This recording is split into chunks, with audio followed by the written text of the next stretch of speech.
Assalamualaikum warahmatullahi wabarakatuh. Seperti teman-teman udah tahu juga, semalam itu batas akhir pendaftaran pilkada. Pendaftaran sudah ditutup. Dan di Jakarta ada satu yang dicalonkan oleh 15 partai, lalu ada satu yang dicalonkan oleh satu partai, dan ada lagi satu yang disebut independen. Dan saya tidak termasuk di dalamnya.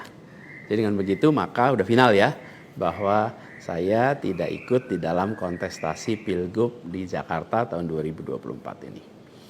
Dan kemarin juga sebetulnya kita menerima undangan, tawaran untuk ikut dalam kontestasi Pilgub Jawa Barat. Kita apresiasi sekali ajakan ini, panggilan ini, tapi dengan mempertimbangkan berbagai faktor, kami putuskan untuk tidak mengikuti kontestasi di Jawa Barat. Nah, saya ingin sampaikan beberapa poin respon singkat atas situasi yang saat ini sedang terjadi.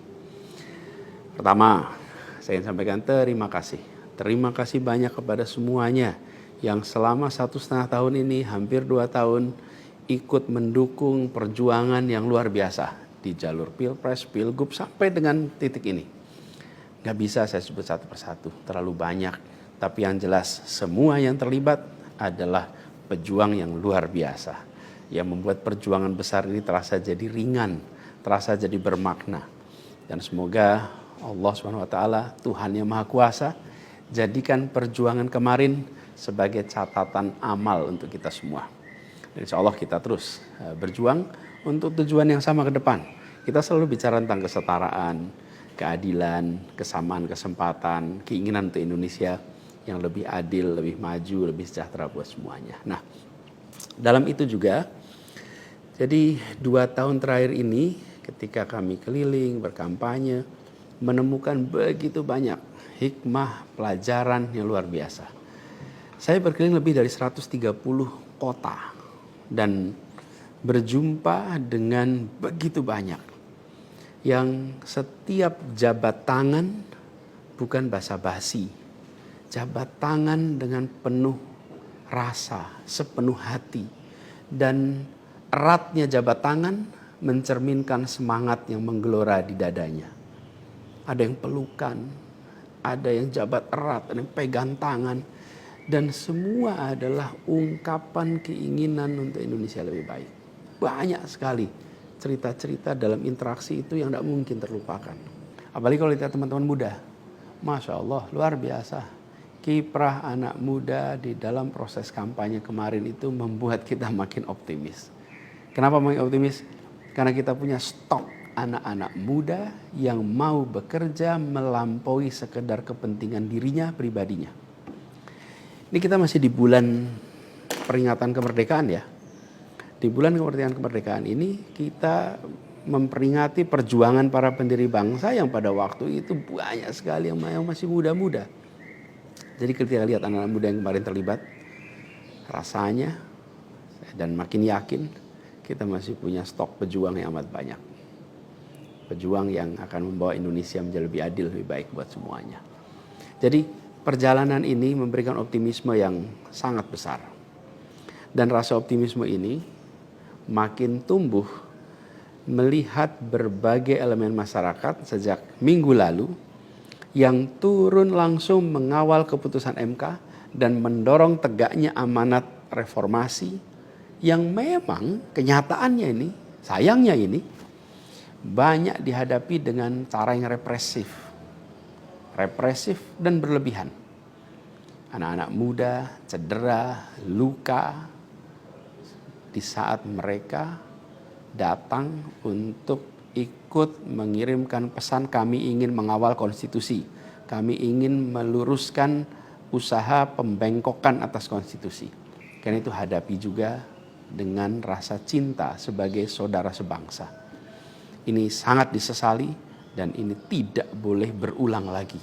Tapi bukan anak-anak muda, jangan pernah gentar. Jangan pernah mundur. Insyaallah jadi catatan untuk diceritakan dengan rasa bangga. Ketika Indonesia konstitusinya terancam, maka anak muda tidak diam. Anak muda terlibat. Dan banyak juga generasi-generasi lebih senior yang memilih terlibat walaupun secara usia sudah senior. Dan gerakan ini juga jelas memberikan hasil. Apa yang terjadi? putusan MK tetap tegak. DPR dan KPU harus mengikuti. Dan di banyak daerah ada calon-calon yang diinginkan publik yang tadinya ditutup jalannya, kemudian terbuka. Kenapa? Karena elitnya dipaksa oleh konstitusi untuk memberikan jalan. Dan ini adalah sebuah kesempatan untuk kita memperbaiki kualitas demokrasi dan harapannya nanti mutu pemerintahan di seluruh wilayah Indonesia. Jadi kemudahan yang disediakan oleh MK ini bisa dimanfaatkan. Walaupun di beberapa daerah juga tidak dimanfaatkan oleh partai-partai merespon aspirasi yang sesungguhnya ada di masyarakat. Karena pilkada ini kan pemilihan di tingkat daerah yang harusnya mencerminkan aspirasi daerah, bukan aspirasi di puncak nasional. Tapi dalam kenyataannya tidak selalu semua bisa berjalan seperti itu. Nah, gerakan masif mengawal putusan MK di berbagai kota ini juga menunjukkan bahwa tidak benar bila rakyat Indonesia disebut sudah apatis, sudah tidak peduli pada kondisi demokrasi. Nope, sama sekali tidak. Harapan itu menyala, harapan itu menyala terang, dan insya Allah makin terang. Dan terangnya harapan ini harus terus kita jaga, kita besarkan sama-sama. Nah, hal lain yang ingin saya sampaikan, bahwa takdir Allah, Tuhan Yang Maha Kuasa, sudah tertulis bahwa saya tidak mengikuti kontestasi kali ini. Dan sejujurnya ada selalu rasa lega setiap kali melewati sebuah persimpangan jalan. Ketika amanat itu diberikan, artinya Allah SWT meyakini bahwa ini yang terbaik. Dan ketika amanat itu tidak berikan, saya yakin Allah SWT sedang melindungi pada kita. Jadi itu juga yang saya jalani selama ini. Begitu kita menyaksikan situasinya, hasilnya, maka saya yakin insya Allah ada hikmah-hikmah besar yang akan muncul nanti. Mungkin ada yang tanya, Pak Anies, ada nggak penyesalan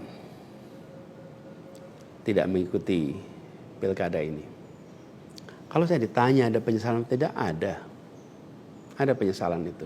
Apa yang saya sesali?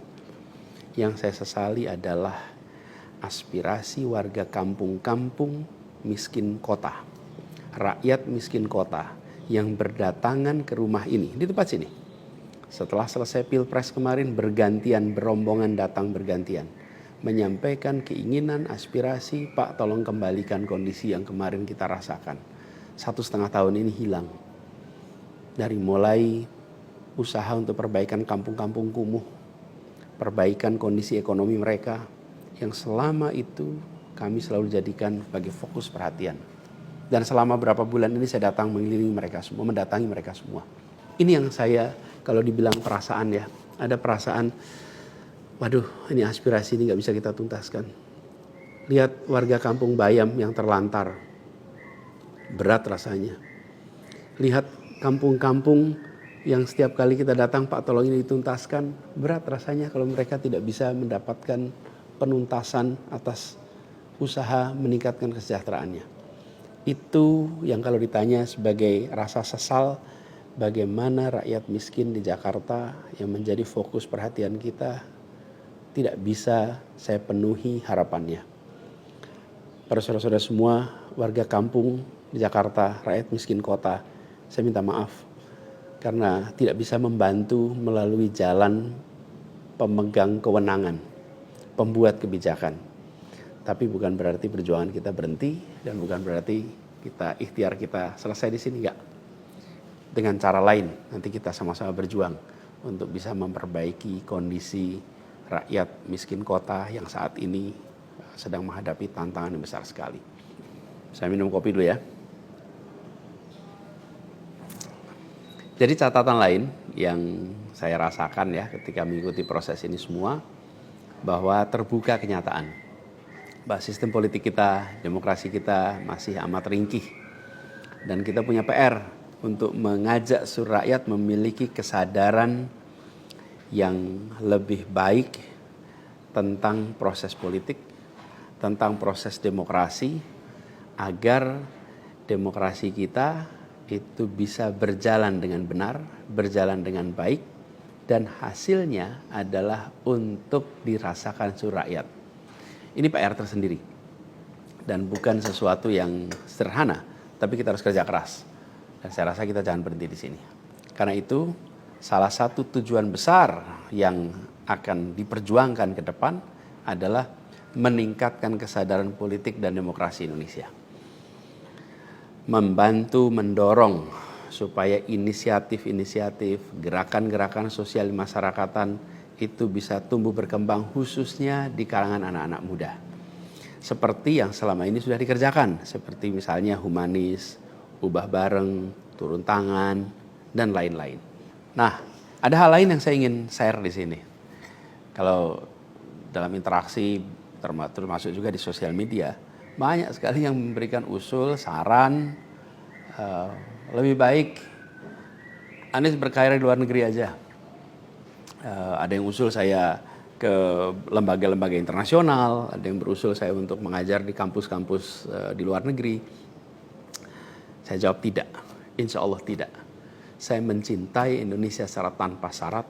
Di sini saya dilahirkan, di sini saya dibesarkan, dan di sini saya akan berjuang. Kecintaan pada Indonesia membuat saya tidak akan bisa meninggalkan tanah ini.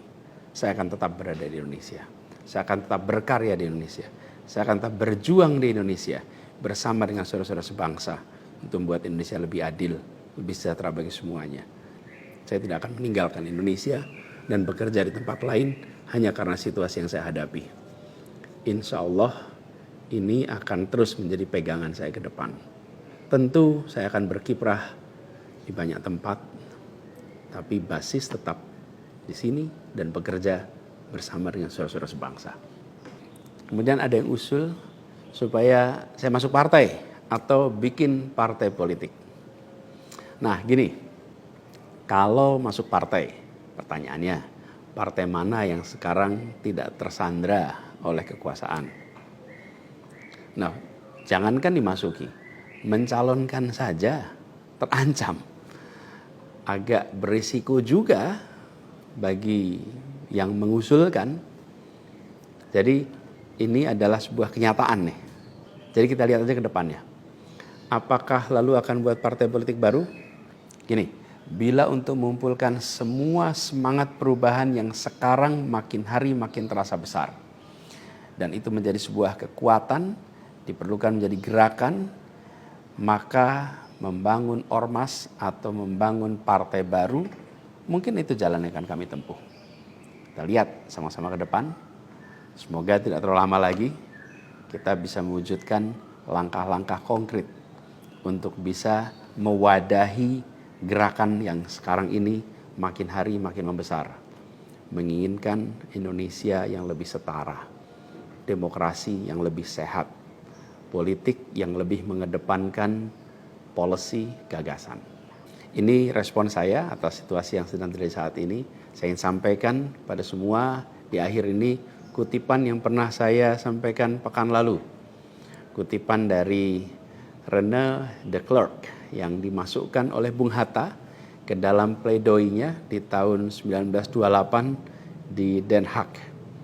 96 tahun yang lalu Bung Hatta menggunakan kalimat ini. Saya ingin ulang kalimat itu. Bunyinya begini, hanya ada satu negeri yang menjadi negeriku. Ia tumbuh dengan perbuatan dan perbuatan itu adalah perbuatanku. Insya Allah segala perbuatan yang saya lakukan ke depan masih terus tetap dan akan selalu ditujukan untuk negeri yang saya cintai ini, Indonesia. Dan saya harap makin banyak di antara kita semua yang mau bergerak bersama kita, bersama kami, untuk Indonesia, untuk keadilan, untuk kesetaraan, untuk kebersamaan, untuk persatuan yang ada di negeri kita. Terima kasih semuanya. Salam hangat dan hormat. Assalamualaikum warahmatullahi wabarakatuh.